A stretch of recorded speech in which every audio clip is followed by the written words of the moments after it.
pretty progressive credit terms against either IBIT, and now even many of those banks are starting to talk about offering credit against underlying Bitcoin. I think in 2026, we'll start to see some of these major banks like Citi custody Bitcoin, BNY Mellon start to custody Bitcoin, and companies like JP Morgan start to issue credit against it. I think it's all very auspicious for the entire industry.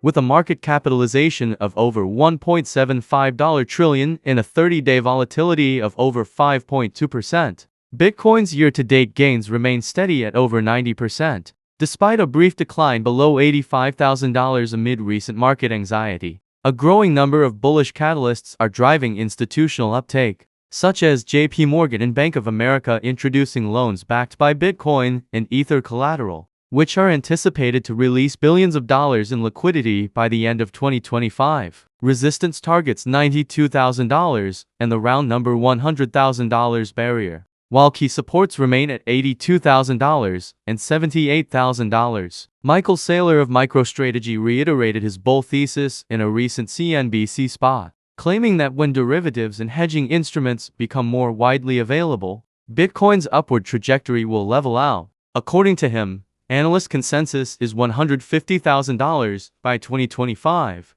with no ceiling preventing it from reaching $1 million in the following 4 to 8 years. Looking ahead 20 years, Saylor maintains a consistent 30% annual growth rate, propelling Bitcoin to $20 million per share. For his unvarnished opinion, watch the entire Saylor video below. For other in-depth analyses on cryptocurrency, hit bells, subscribe, and smash like. Thank you for viewing. Well, Bitcoin is the baseline, and so what you want is the digital commodity. You would buy Bitcoin because it comes without that counterparty risk, and that's normally been about a 45 vol asset that's returning about 45 to 50% a year. Our equity has amplified Bitcoin, so we actually have more volatility, more like 60, and we've been outperforming Bitcoin. So the people that want more volatility and they want more performance would buy that amplified Bitcoin equity. But there are a lot of people that want half and half. They want some of the upside, a lot less downside, and they want a dividend. And so that's what Strike was created for. It's convertible preferred that gives you long-term upside, but principal protection and an 8% dividend at par.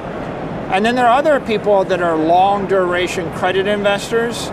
They buy things like Strife, which is a 10% dividend at par forever, like a 100-year bond or longer. And then for those that want extreme fixed income, they would buy Stride, because Stride is the junior credit instrument, but it yields about 12.5% effective yield, so about 350 basis points more than Strife. And the final one is Stretch. Stretch is a treasury credit instrument. It's for people that don't want any, they want the minimum volatility. Like, I have money I don't need for 6 months, and then I got to pay my kids' tuition, or I got to pay my taxes, but I don't want to get paid 2% or 3% or less from the bank. So Stretch pays a dividend, which is right now 10.25% at par. It's got most of the volatility of Bitcoin stripped away. It's kind of targeted at 100, and now it trades like 98.70 cents or something. So it's very close to that 100. And what you're getting there is equivalent like a 1-month Bitcoin bond, right? So if you've got a short-term focus and you hate volatility, but you want to get paid double or triple what the money market would pay you, you would buy that Stretch instrument. And if you've got a massively high risk tolerance in your Bitcoin Maxi, you would buy the equity. And the other credit instruments are for people in the middle. Well, the beauty of a digital credit instrument that's issued by a treasury company like ours is we fund the dividends by selling equity. And when you fund the dividends by selling equity, then the dividend becomes a return of capital. And as a return of capital, it means there is no tax on the dividend. So when you're getting 10%, you're getting 10% cash dividend yield. And what happens is your basis in the instrument is reduced by the cash dividend. So if you buy a $100 share and you get a $10 dividend a year, then your basis goes to 90, and then after the second year it goes to 80, and after the third year it goes to 70. But for the next 10 years, you have no tax. You don't pay qualified dividend, you don't pay long-term capital gains tax, you don't pay ordinary income, you just get a return of capital. So that means the tax equivalent yield of one of these instruments is like 16 to 20%. It's like a bank that pays you 20% interest. And so that's a very special thing. It's because we're built on Bitcoin.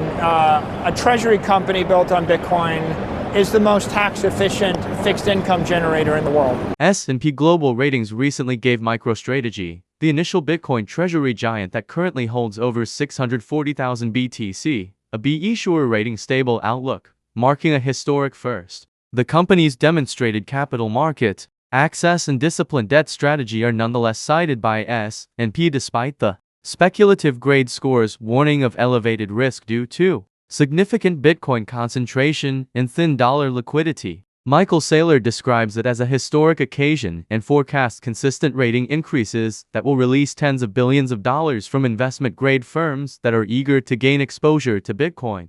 Digital capital Bitcoin as pure collateral with an expanding credit layer on top, and digital finance, the crazy world of POS chains, tokenized RUOS, stablecoins, exchanges, and meme coin mayhem are clearly dividing the cryptocurrency landscape. A year ago, it was unthinkable to borrow against Bitcoin or spot ETFs from Tier 1 banks. However, Bank of America and other banks are now lending aggressively against wrapped and IBIT Bitcoin. And S&P predicts that by 2026, JP Morgan will hold Bitcoin and provide credit against it, which will accelerate institutional adoption. See what Saylor thinks this rating actually signifies for the Bitcoin credit revolution by watching the entire interview segments below. For more updates, ring the bell, subscribe, and smash like. I think the crypto industry has evolved over the past 12 months into two different sides. There's the digital capital side of the industry, and Bitcoin is digital capital, a long-term store of value, and digital credit instruments that are built on top of that capital. So we're accumulating the capital and we're selling the credit. On the other hand, there's digital finance. And the digital finance part of the industry is tokenized currencies, tokenized securities, tokenized brands. And that's all of the proof-of-stake networks and all the crypto exchanges and the stable coins and all the tokenized stocks and tokenized bonds and the meme coins. And that entire business is going through a Cambrian explosion of innovation as well. I think the most exciting thing is 12 months ago, you couldn't get a loan against Bitcoin or a loan against wrapped Bitcoin like an ETF like IBIT. You couldn't get those loans from any major bank in the nation. And now what you see is that Bank of America, JP Morgan, Wells Fargo, BNY Mellon are all beginning to embrace this asset class. You see other innovative banks, Charles Schwab, Texas Capital, they're offering pretty progressive credit terms against either IBIT, and now even many of those banks are starting to talk about offering credit against underlying Bitcoin. I think in 2026, we'll start to see some of these major banks like Citi custody Bitcoin, BNY Mellon start to custody Bitcoin, and companies like JP Morgan start to issue credit against it. I think it's all very auspicious for the entire industry. Michael Saylor recently gave a lesson on why Washington has unobtrusively emerged as the leading voice in cryptocurrency. Treasury, the SEC, the Senate, the House, the White House, and the newly appointed pro-crypto chair of the CFTC have all extended a warm welcome in the last year. The Treasury Secretary is promoting stablecoins as the tokenized future of the US dollar itself. The SEC is approving tokenized securities, and Bitcoin is officially known as digital gold, according to Saylor. The administration has already addressed all the important issues. The onus now shifts to the Western megabanks, who are poised to take on the next billion customers and tenfold the business. Regarding corporate adoption, in 2020, MicroStrategy was the first to do so, followed by a few, then dozens. Today, about 250 publicly traded firms own digital assets. Since digital capital is the quickest and most intelligent means to increase shareholder value, Saylor believes that 5,000 will soon be joined by all publicly traded companies.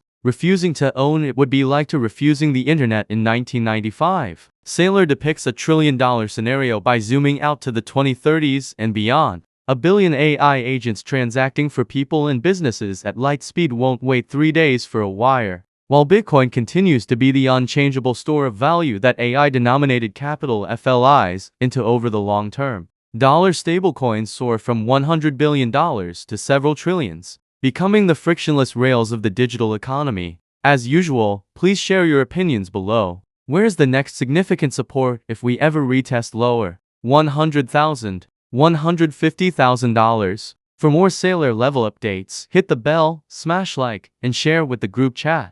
Thank you for viewing.